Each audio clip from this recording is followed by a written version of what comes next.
Hi friends, இன்றைக்கி நம்ம என்ன வீடியோ பார்க்க போகிறோம்னா தமிழ்நாடு ஓப்பன் யூனிவர்சிட்டி அப்டேட் பற்றி தான் பார்க்க போகிறோம். உங்களுக்கான ஆகஸ்ட் 2025க்கான ரிசல்ட் வந்து இப்போ ரிலீஸ் பண்ணிட்டாங்க. அதேமாதிரி ரிசல்ட் எப்படி செக் பண்ணுறது, எப்படி வந்து ரீவேல்யூஷன் பேமெண்ட் பண்ணுறது, அதேமாதிரி வந்து நிறைய பேர் வந்து அசைன்மெண்ட் வந்து சப்மிட் பண்ணியிருப்பீங்க. ஆனால் அசைன்மெண்ட்டுக்கு வந்து மார்க் போட்டிருக்க மாட்டாங்க. சில பேருக்கு வந்து கம்மியான மார்க் போட்டிருப்பாங்க. அவங்க என்ன பண்ணணும்னு நான் சொல்கிறேன். ஃபஸ்ட்டு வந்து ஸ்டூடெண்ட் லாகின் ஓப்பன் பண்ணி நீங்கள் வந்து உங்கள் யூசர் ஐடி பாஸ்வேர்டு போட்டு லாகின் பண்ணிக்கங்க. லாகின் பண்ணால் நெக்ஸ்ட் பேஜ் வந்து இப்படி தான் ஓப்பன் ஆகும். இதிலே வந்து ரிசல்ட்னு ஒரு ஆப்ஷன் வந்து நியூவாக கொடுத்துருப்பாங்க. அந்த ஆப்ஷன் வந்து நீங்கள் கிளிக் பண்ணுற மாதிரி இருக்கும். நிறைய பேர் வந்து அசைன்மெண்ட் வந்து சப்மிட் பண்ணியிருப்பீங்க. ஆனால் ட்ரிபிள் இஷ்யூ வந்து வந்திருக்கும். அதெல்லாம் எப்படி சால்வ் பண்ணுறதுன்னு நான் இந்த வீடியோவில் சொல்கிறேன். அதேமாதிரி வந்து அசைன்மெண்ட் மார்க்கை ஒன்ஸ் வந்து செக் பண்ணிப்பாங்க கரெக்டாக இருக்கான்னு. ரிசல்ட் ஆப்ஷன் கிளிக் பண்ணதுக்கப்புறம் நெக்ஸ்ட் பேஜ் வந்து இப்படி தான் ஓப்பன் ஆகும். இதில் வந்து நீங்கள் எக்ஸாமுக்கான நேமை சூஸ் பண்ணுற மாதிரி இருக்கும். சூஸ் பண்ணிட்டு கெட் மார்க்குங்க ஆப்ஷன் வந்து கிளிக் பண்ணுங்கள். கிளிக் பண்ணால் நெக்ஸ்ட் வந்து உங்கள் மார்க் வந்து ஷோ ஆகும். உங்கள் மார்க்ஸை வந்து ஒன்ஸ் வந்து செக் பண்ணி பார்த்துங்க. அசைன்மெண்ட் மார்க்காக கரெக்டாக வந்திருக்கான்னு செக் பண்ணி பார்த்துங்க. இப்படி தான் நீங்கள் வந்து லாகின் பண்ணி ரிசல்ட் வந்து செக் பண்ணுற மாதிரி இருக்கும்.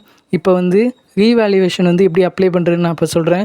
அப்படியே கீழே வந்தீங்கன்னா கீழே வந்து அப்ளை ஃபார் ரீவேல்யூவேஷன் ஒரு ஆப்ஷன் இருக்கும். அந்த ஆப்ஷன் வந்து கிளிக் பண்ணுங்கள். கிளிக் பண்ணால் நெக்ஸ்ட் பேஜ் வந்து இப்படி தான் ஓப்பன் ஆகும். இதில் வந்து நீங்கள் எழுதின எல்லா சப்ஜெக்ட்டுமே ஷோ ஆகும். எல்லா சப்ஜெக்ட்டுமே ஒன்ஸ் வந்து செக் பண்ணி பார்த்துங்க. இதில் வந்து 3 ஆப்ஷன் உங்களுக்கு இருக்கும். அது என்னென்னு நான் சொல்கிறேன். ஃபஸ்ட்டு வந்து லெஃப்ட் சைடில் வந்து உங்களுக்கு எந்தெந்த பேப்பர் சூஸ் பண்ணணுமோ அதை வந்து சூஸ் பண்ணிங்க.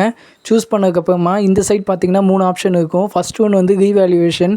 அதுக்கு ஒரு பேப்பருக்கு வந்து 500 ரூபீஸ் சார்ஜ் பண்ணுவாங்க. நெக்ஸ்ட்டு வந்து ஃபோட்டோ காப்பி. அது வந்து நீங்கள் எழுதின பேப்பர் வந்து அவங்க ஜெராக்ஸ் எடுத்து உங்கள் அட்ரஸுக்கு வந்து சென்ட் பண்ணுவாங்க. அதுக்கும் 500 ரூபீஸ். நெக்ஸ்ட்டு லாஸ்ட் ஒன்று வந்து ரீடோட்டல்னால் அவங்க வந்து திருப்பி வந்து உங்கள் பேப்பர் வந்து ரீடோட்டல் பண்ணி பார்ப்பாங்க. அதாவது டோட்டல் மிஸ்டேக் இருக்கான்னு. நீங்கள் இதில் எது வேணால் சூஸ் பண்ணிக்கலாம். நெக்ஸ்ட்டு வந்து கீழே உங்களுக்கு சூஸ் பண்ணதுக்கப்புறம் சேவ் அண்ட் ப்ரிவியூன்னு ஒரு ஆப்ஷன் இருக்கும். அந்த ஆப்ஷனை கிளிக் பண்ணுங்கள். கிளிக் பண்ணால் நெக்ஸ்ட் பேஜ் இப்படி தான் ஓப்பன் ஆகும். இதில் அந்த டிக் பாஸை டிக் பண்ணிட்டு அங்கே ப்ரொசீட் பேமெண்ட்டுன்னு கொடுங்க. உங்களுக்கு ஒரு நோட்டிஃபிகேஷன் வந்து ஷோ ஆகும். பேமெண்ட் பண்ணும்போது ரீஃப்ரெஷ் வந்து பண்ணக்கூடாதுன்னு சொல்லியிருக்காங்க. அதுக்கு வந்து ஓகே கொடுத்துட்டிங்கன்னா நெக்ஸ்ட் பேஜ் வந்து ஓப்பன் ஆகும். இங்கே வந்து அமௌண்ட் வந்து ஷோ ஆகும். இதில் வந்து நிறைய ஆப்ஷன் கொடுத்துருக்காங்க. கிரெடிட் கார்டு யூஸ் பண்ணி பே பண்ணலாம், இல்லைனா யூபிஐ மூலியமாக பே பண்ணலாம், இல்லைனா QR கோடு வந்து ஸ்கேன் பண்ணி நீங்கள் அது மூலியமாக கூட பே பண்ணலாம். ஒன்ஸ் வந்து பேமெண்ட் பண்ணிவிட்டு ரீஃப்ரெஷ் பண்ணாங்க உங்களுக்கான ரெசிப்ட் வந்து டவுன்லோட் ஆகும்.